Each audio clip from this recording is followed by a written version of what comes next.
Hey guys, just here for a quick video to show you how to remove the side shields from our brand new safety glasses model, the RX-AV57. As you can see here, we have our brand new aviator style prescription safety glasses with removable side shields. If you'd like to learn more about these glasses, we have a brand new video that's up right now that you can go check out after watching this video. But as for now, let's get these side shields off.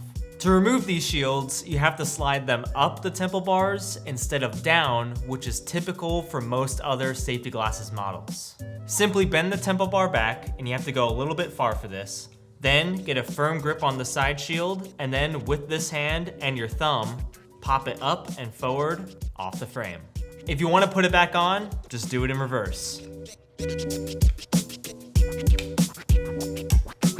And that's it. Your safety glasses have now been transformed into everyday eyeglasses, allowing you to get maximum use out of them.